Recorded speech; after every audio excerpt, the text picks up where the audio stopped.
ज्या महिलांचे मुख्यमंत्री माझी लाडकी बहीण योजनेचे पैसे बंद झाले आहेत, त्यांच्यासाठी आता सरकारकडून पडताळणी अर्ज व्हेरिफिकेशन फॉर्म भरून घेतला जाणार आहे. हा अर्ज अंगणवाडी सेविकामार्फत भरला जाणार असून काही वेळा त्या तुमच्या घरीही येऊ शकतात. तर हा अर्ज कसा भरायचा आहे? तर नोव्हेंबर आणि डिसेंबर किंवा जानेवारीपासून जर तुमचे पैसे बंद झाले असतील, तुम्हाला जर लाभ पुन्हा सुरू करण्यासाठी हा अर्ज महत्त्वाचा आहे.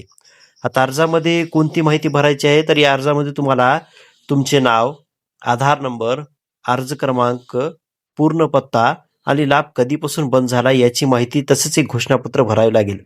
ज्यामध्ये तुमची ई-के-वाय-सी पूर्ण आहे, तुमच्या कुटुंबामध्ये कोणीही सरकारी नोकरीत नाही, 4 चाकी वाहन नाही, वार्षिक उत्पन्न मर्यादेपेक्षा कमी आहे, अशी माहिती तुम्हाला इथे द्यावी लागेल. आता यासाठी काय कागदपत्र लागणार आहे? तर या अर्जासोबत ही कागदपत्र तयार ठेवा. लाभार्थीचा आधार कार्ड, पती वडिलांचे आधार कार्ड, टी.सी. जन्म दाखला, रेशन कार्ड ही कागदपत्रे आधीच तयार ठेवल्यास पुढे अडचण येणार नाही. आता सध्या एक महत्त्वाची आणि महत्त्वपूर्ण अशी एक सूचना आहे. सध्या हा फॉर्म अजून अधिकृतरित्या सर्वत्र उपलब्ध झालेला नाही. म्हणून कुठलाही फॉर्म भरताना घाई करू नका. अधिकृत माहिती आल्यावरच अर्ज भरा. आणि काही त्रुटी आणि प्रश्न इथं आहेत. तर पूर्वी के-वाय-सी करताना काही महिलांना अडचणी आल्या होत्या.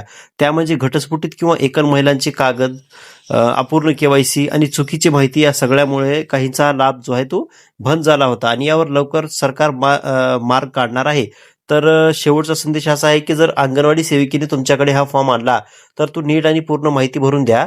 लाडकी बहीण या योजनेचे सर्व अपडेट्स मिळवण्यासाठी या चॅनलला सबस्क्राईब करा, व्हिडिओ लाईक करा आणि मित्रमैत्रिणींना शेअर करा.